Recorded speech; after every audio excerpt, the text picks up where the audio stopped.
नाविका मैं इनसे पूछूं कितना खालू का दिया है मुसलमानों को? अरे बताओ मनोज यादव, तुम्हारी औकात हो तो मामू खालू का छीन कर मुसलमानों को दिया है। चुनाव आयोग के आपके मामू का है क्या जो आपको दर्द हो रहा है? तो जनता बैठी है क्रांति करने के मूड में, क्योंकि मैं जनता में जो खुशबू सूंघ के आया हूं वो परिवर्तन की है, बदलाव करने की है। जिस तरीके से नरेंद्र मोदी जी ने, अमित शाह जी ने इस देश की सबसे विश्वसनीय संस्थाओं को लुल्ल बना दिया, ये नया शब्द है, लुल्ल बना दिया। हाँ जी, राम राम भाई लोगों, जय श्री राम। कैसे हैं आप लोग? आपका स्वागत है हमारे चैनल में।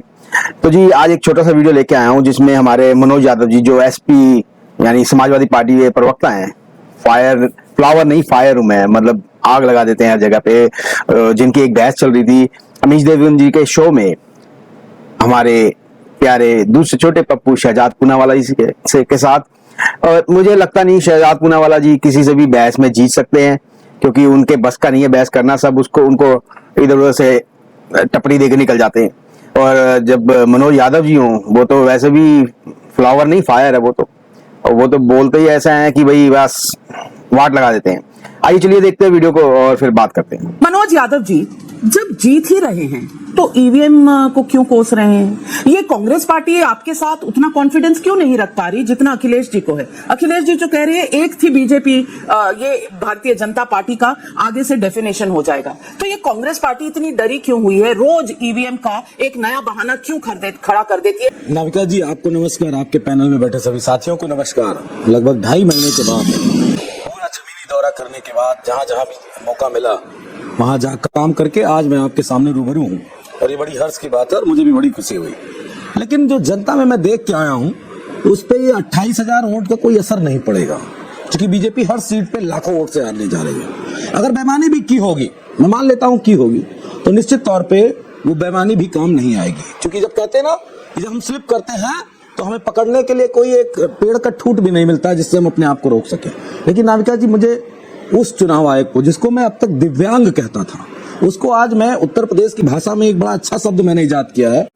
जिस तरीके से नरेंद्र मोदी जी ने, अमित शाह जी ने इस देश की सबसे विश्वसनीय संस्थाओं को लुल्ल बना दिया, ये नया शब्द है, लुल्ल बना दिया है, कि वो आंकड़े प्रस्तुत करने में 10 दिन लगा रही हैं। तो इसका मतलब या तो कोई ओपीएम जैसा नशा करवाते हैं, या तो उन पे कोई कनपट्टी पे गन रख देते हैं कि जैसा हम कहेंगे वैसा आप करना। तो ये देश में अविश्वसनीयता जो बढ़ रही है, इस पे निश्चित तौर पे नरेंद्र मोदी को, चुनाव आयोग को, जितने भी लोग हैं सबको जवाब देना पड़ेगा। लेकिन एक बात और भी मैं आपको बता दूं जो आपके दर्शक सुनना चाहते हैं, अगर किसी तरीके की चुनाव आयोग ने हेराफेरी की या कोई इस तरह का काम किया तो जनता बैठी है क्रांति करने के मूड में, क्योंकि मैं जनता में जो खुशबू सूंघ के आया हूं वो परिवर्तन की है, बदलाव करने की है। और अगर जनता बदलाव करना चाहती है तो कोई इलेक्शन कमीशन, कोई प्रधानमंत्री, कोई गृह मंत्री, उसकी कोई ताकत नहीं है, क्योंकि इस पूरी दुनिया में भारत की ताकत भारत की जनता है। तो इसलिए हम तो एक ही बात कहेंगे, नरेंद्र मोदी जी कोई अनावश्यक बात मत करिए। देखिए नाविका जी, पहले 2 फेज के बाद ये लोग पस्त हुए, दूसरे 2 फेज के बाद ये लोग ध्वस्त हुए,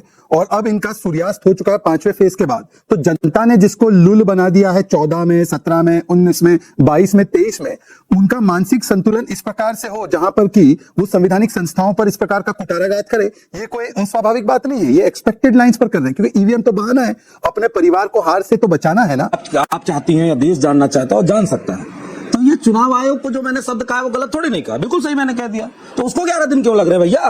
या कोई नशा वशा कर देते हैं, जैसे उत्तर प्रदेश में नशे का चलन भी बहुत तगड़ा है, अब तो बोरे में पकड़ी जाने लगी है, वो पता नहीं क्या चिलम उलम टाइप का नशा होता है। तो चुनाव आयोग को कौन सी आपने बूटी सुंघा दी है तो 11 दिन लग जाते हैं? इस पे अगर हम सवाल उठा रहे हैं तो आप क्यों प्रोटेक्शन के लिए खड़े हो गए? चुनाव आयोग के आपके मामू का है क्या जो आपको दर्द हो रहा है? आप भी चुनाव आयोग से कहो ना, क्यों 11 दिन लगवा दिए भाई? क्यों लगवा दिए? अपने मामू के प्रोटेक्शन में आप खड़े हो।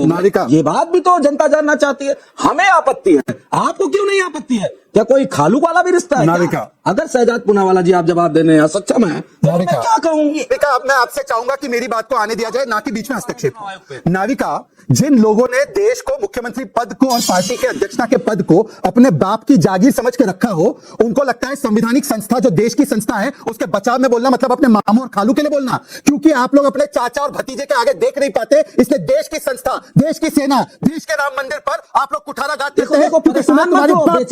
तुम्हारी बात की, बेचैनी से तुम्हारे नहीं होने वाला। और तुम्हारे आप भतीजे के प्रोटेक्शन अलावा कर रहे तुम्हारी हो। आंखों में लगातार मोतिया भी बचा नहीं रहे हो पड़ने अपने वाला। मामू इसलिए को। अपनी हैसियत क्यों में रहो बचा रहे और हो? मनोज यादव ये बताओ कि राजीव मुसलमानों को कुमार छीन कर जो दिया है मुखालिफ यादव समाज का, सवाल उस पर उठाओ। बोलने की तुम्हारी हैसियत है? सवाल तुम्हारे पूछो। मामू का दिया क्या मुसलमानों को? सवाल तुम्हारी पूछने खालू का दिया क्या का मुसलमानों को? वाला। अरे बताओ मनोज यादव, तुम्हारी नरेंद्र औकात हो मोदी, तो मामू और अमित खालू का छीन शाह कर जी, मुसलमानों को दिया है। अगर और नारी का इस प्रकार की तो व्यक्तिगत इतना टिप्पणी रखिएगा। यदि नवारत के बीजेपी पक्ष का पर हर अगर ये नेता व्यक्ति को हक जवाब प्रवक्ता होगा। के लिए और हक जिनका पार्टी के लिए करेगा तो आइंदा से आप इनसे डिबेट कीजिए। आप इस भारतीय बात जनता को पार्टी को मत ध्यान बुलाइए। रखना वाला। आप क्यों इस प्रकार की हम टिप्पणी तो स्वीकार्य है? क्या हमारी कोशिश क्या इसके बाप का आरक्षण छीन कर दिया था क्या मुसलमानों को?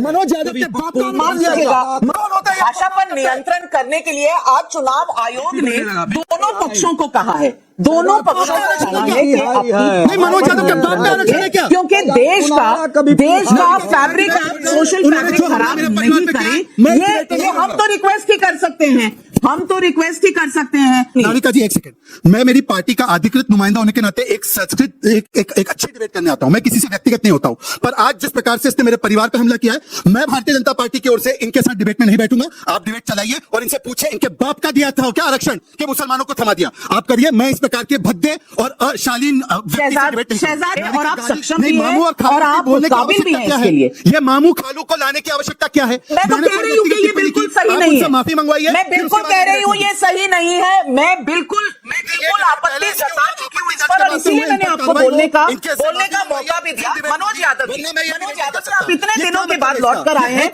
ये कौन है? नहीं, मनोज यादव जी, मुझे लगता है हमें एक सीमा में रहना चाहिए, हमें एक सीमा में रहना चाहिए और ये सीमा हम सबके लिए सही है, हम सबके लिए सही है। नाविका, मैं इनसे पूछूं कि तेरे बाप ने बिल्कुल, मैं इस डिबेट में कभी भी नहीं चाहूंगी मेरे किसी भी आदरणीय पैनलिस्ट के साथ इस तरह से हो। हाँ जी, वीडियो तो हो गया खत्म। उम्मीद करता हूँ आपको पसंद भी आया होगा। तो आपने देखा कैसे फ्लावर नहीं फायर रूम है, मतलब एक स्तर गिर जाता है उनका बात करने का। जो मनोज यादव जी हैं और शहजाद पूनावाला भी बच्चे हैं, ये इनसे मुकाबला नहीं कर सकते, ये इनको खुद समझ लेना चाहिए। और हमारे अमीश जी तो आपको पता ही है कि वो कौन से मीडिया है, उनका झुकाव किस तरह रहता है, उनका झुकाव बीजेपी की तरफ ज्यादा रहता है। उम्मीद करता हूँ वीडियो आपको पसंद आया होगा। प्लीज चैनल को सब्सक्राइब करें, वीडियो को लाइक करें, शेयर करें। मैं आपको मिलूंगा अगले वीडियो में, तब तक के लिए जय श्री राम, हर हर महादेव, जय हिंद।